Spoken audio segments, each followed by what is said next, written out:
किसी ट्रेन के पथ का अंदाजा लगाने के लिए हमें सिर्फ रेल की पटरियों के आकार को देखने की जरूरत है।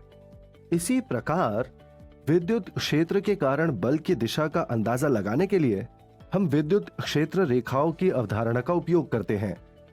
लेकिन रेल की दो पटरियां परस्पर प्रतिच्छेद कर सकती हैं, तो विद्युत क्षेत्र रेखाएं नहीं कर सकती। आइए हम विद्युत क्षेत्र रेखाओं के ऐसे गुणों के बारे में अध्ययन करें।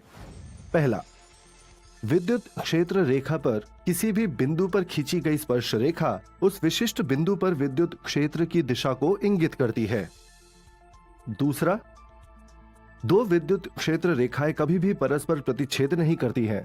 यदि दो रेखाएं एक बिंदु पर प्रतिच्छेद करती हैं, तो एक ही बिंदु पर दो स्पर्श रेखाएं खींची जा सकती हैं, जो उस बिंदु पर विद्युत क्षेत्र की दो दिशाओं को दर्शाएगी। ये संभव नहीं है। अतः दो क्षेत्र रेखाएं कभी भी परस्पर प्रतिच्छेद नहीं कर सकती। तीसरा, किसी विद्युत क्षेत्र के क्षेत्र में विद्युत क्षेत्र रेखाओं का वितरण उस क्षेत्र में विद्युत क्षेत्र की तीव्रता देता है।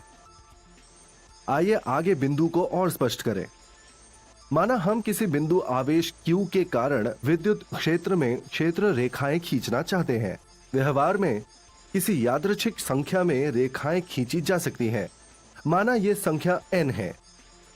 यदि रेखाएं आवेश Q को किसी गोले के केंद्र पर, जिसकी त्रिज्या r है, लेकर खींची जाती है, तब विद्युत क्षेत्र रेखाओं की संख्या जो गोले के पृष्ठ के लंबवत है बराबर होगी n के।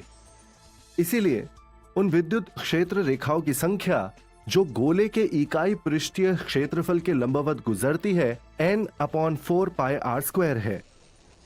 ये संख्या उस विद्युत क्षेत्र की तीव्रता के समानुपाती होती है जो r दूरी पर बिंदु Q से है। इस प्रकार n/4πr² is directly proportional to 1/4πε0 into Q/r², या n is equal to beta into Q/ε0, जहां बीटा अनुपातिकता नियतांक है। n कोई यादृच्छिक संख्या है जिसे प्रारंभ में लिया था, अतः बीटा का मान भी ज्ञात किया जा सकता है। विद्युत क्षेत्र रेखाओं का उपयोग विद्युत क्षेत्रों के ज्यामितीय निरूपण के लिए किया जाता है और ये काल्पनिक होती हैं। विद्युत क्षेत्र वास्तविक है। चौथा, एक समान विद्युत क्षेत्र की क्षेत्र रेखाएं परस्पर समांतर और समदूरस्थ होती है। पांचवा, स्थिर विद्युत आवेश वितरण की विद्युत क्षेत्र रेखाएं बंद पाश नहीं बनाती हैं।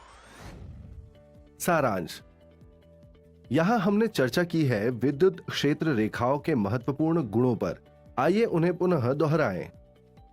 वह स्पर्श रेखा जिसे विद्युत क्षेत्र रेखा के किसी बिंदु पर खींचा जाता है, उस बिंदु पर विद्युत क्षेत्र की दिशा बताती है। दो विद्युत क्षेत्र रेखाएं परस्पर कभी प्रतिच्छेद नहीं करती हैं। विद्युत क्षेत्र के क्षेत्र में विद्युत क्षेत्र रेखाओं का वितरण उसकी तीव्रता दर्शाता है। एक समान विद्युत क्षेत्र की क्षेत्र रेखाएं परस्पर समांतर और समदूरस्थ होती है। स्थिर विद्युत आवेशों की विद्युत क्षेत्र रेखाएं बंद पाश नहीं बनाती हैं। चलिए इस टॉपिक से देखते हैं कौन से ऑब्जेक्टिव कौन कौन से हैं। तो शुरू से लास्ट तक बने रहिएगा। अच्छा क्वेश्चन है जो आपके एग्जाम में जरूर आएंगे। 100% इस ऑब्जेक्टिव से आपके एग्जाम में आएंगे। तो चलिए देखते हैं। क्या है पहला, विद्युत क्षेत्र रेखाएं किसकी ओर जाती हैं? विद्युत क्षेत्र रेखाएं किसकी ओर जाती हैं? ऋणात्मक आवेश की ओर जाती हैं, धनात्मक आवेश की ओर जाती हैं? तो कहेंगे कि धनात्मक से तो निकलती है, ऋणात्मक की ओर जाती है। तो किसकी ओर जाती है? ऋणात्मक आवेश की ओर जाती है। आपको पता है कि धनात्मक से बाहर निकलती है, ऋणात्मक में प्रवेश करती है। अगला, विद्युत क्षेत्र रेखाएं कहाँ से निकलती हैं? आपको पता है कहाँ से निकलती हैं? तो निकलती हैं धनात्मक से। कहाँ प्रवेश करती?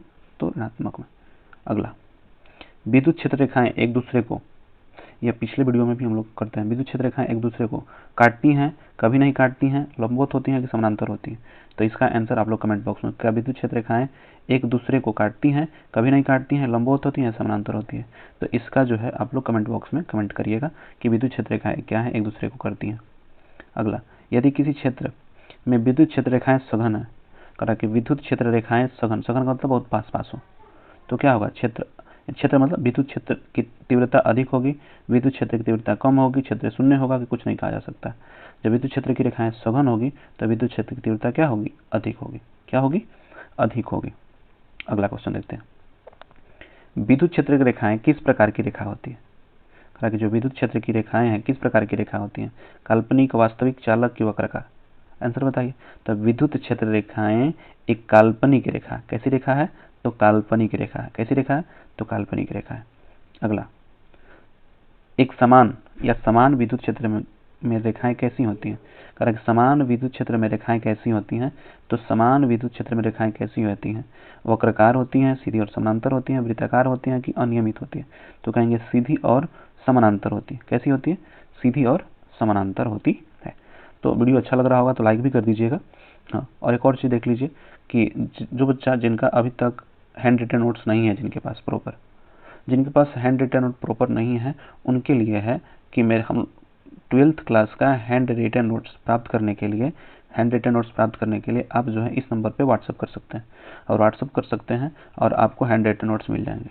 और इस हैंड रिटन नोट्स का कुछ चार्ज है, जैसे 99 रुपये पे करिएगा आपको यह हैंड रिटन नोट्स मिल जाएंगे। तो हैंड रिटन नोट्स के लिए आपको इस नंबर पे व्हाट्सअप करना है। अगर जिनका हैंड रिटन नोट्स जिनके पास नहीं है, अगर उनको लगता है कि हमको हैंड रिटन नोट्स चाहिए जिनसे हम जो है रिवीजन कर सकें, तो उसके लिए है कि इस पर आप लोग व्हाट्सअप कर सकते हैं। तो चलिए देखते हैं अगला क्वेश्चन। चालक सतह पर विद्युत क्षेत्र रेखाएं किस प्रकार की होती हैं? करा कि चालक सतह पर पूछ रहा है, कोई चालक है उस सतह पर विद्युत क्षेत्र की रेखाएं कैसी होंगी? तो याद रखिएगा कि चालक के सतह विद्युत क्षेत्र की रेखाएं सतह के समानांतर होती हैं, लंबवत होती हैं कि सतह को काटती हैं या शून्य होती हैं? तो कहेंगे कि चालक के सतह पर विद्युत क्षेत्र की जो रेखाएं होती हैं वो सतह की क्या होती हैं? लंबवत होती हैं। अगला क्वेश्चन, विद्युत क्षेत्र की रेखाएं कहाँ समाप्त होती हैं?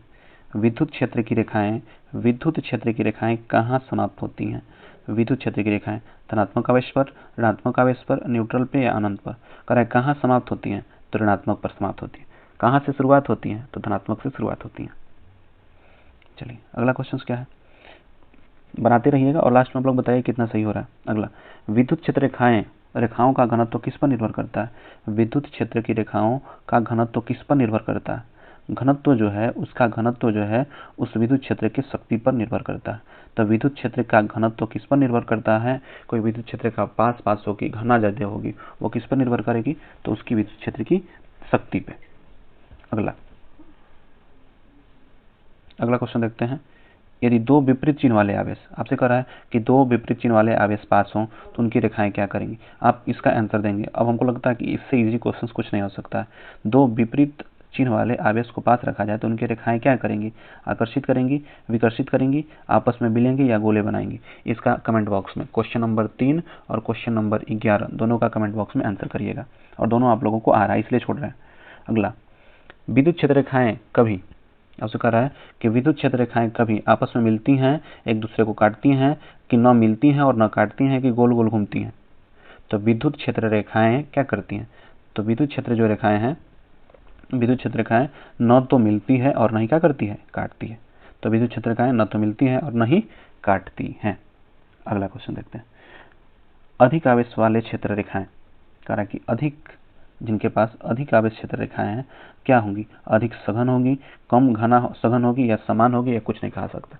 तो देखिए, जिसके पास अधिक विद्युत क्षेत्र रेखाएं होंगी तो वह क्या होंगी? तो अधिक विद्युत क्षेत्र रेखाएं, इसका मतलब क्या होंगी? अधिक सघन होंगी। क्या होंगी? अधिक सघन होंगी। तो चलिए अगला क्वेश्चन देखते हैं, 14 नंबर, बिंदु आवेश की आसपास की रेखाएं क्या होती हैं? तो आपसे कह रहा है कि बिंदु आवेश की आसपास की रेखाएं क्या होंगी? तो जब बिंदु आवेश होगा तो उसकी आसपास की जो रेखाएं होंगी वह क्या होंगी? तो रेडियल होंगी, वृत्ताकार होंगी, अनियमित होंगी कि समानांतर होंगी?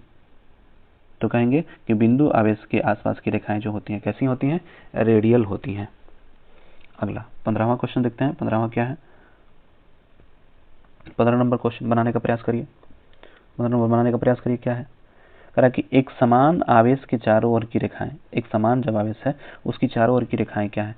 केंद्र की ओर जाती हैं, केंद्र से दूर जाती हैं, आपस में मिलती हैं, कि गोला बनाती हैं? करा कि एक समान आवेश के चारों ओर की रेखाएं क्या होती हैं, आपको बताना। तो इसका आंसर होगा कि यह केंद्र से दूर जाती है। क्या होती है? केंद्र से दूर जाती है। अगला क्वेश्चन, एक कंडक्टर मतलब एक चालक, अभी हम लोग इससे पीछे वाला क्वेश्चन बनाए भी हैं। एक चालक कंडक्टर, एक चालक में विद्युत क्षेत्र रेखाएं क्या होती हैं?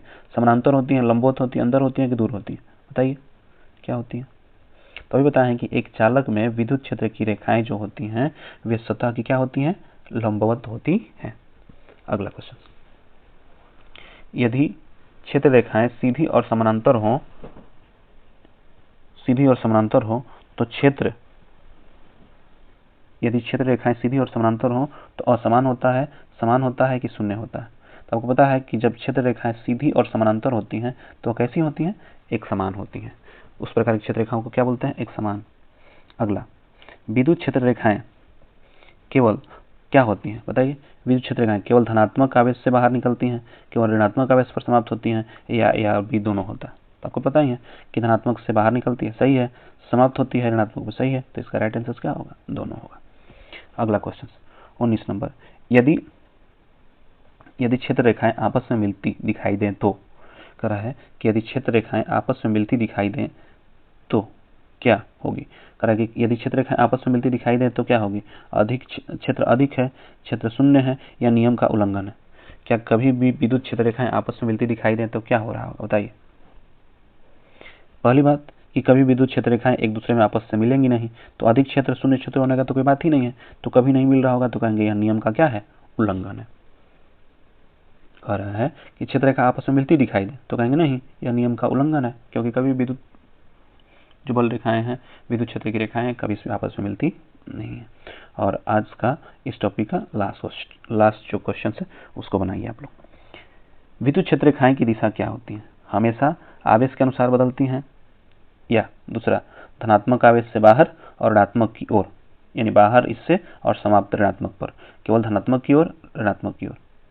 तो इसका आंसर क्या होगा कि धनात्मक आवेश से बाहर होती है और ऋणात्मक पर क्या होती है? समाप्त होती है। तो यह रहा आज इस टॉपिक से जुड़ा हुआ 20 क्वेश्चन। तो यह इससे आप हो सकता है तो आपको फायदा हो रहा होगा। उम्मीद है कि आप लोग लगातार पढ़ रहे होंगे तो इससे आपको फायदा भी होगा, और आपके एग्जाम में 100% इन सारे से ही क्वेश्चन रहेंगे। इनसे कोई भी क्वेश्चन बाहर जाने वाला नहीं है। तो विश्वास बना के पढ़ते रहिए और इसी तरह जुड़ते रहिए और वीडियो को देखते रहिए। तो फिर मिलते हैं अगले टॉपिक में, अगले जो ऑब्जेक्टिव के साथ और उसके सब्जेक्टिव के साथ। तो आज के लिए इतना ही। आधा काम मत करो, सब्सक्राइब के साथ साथ बेल आइकॉन भी दबाओ।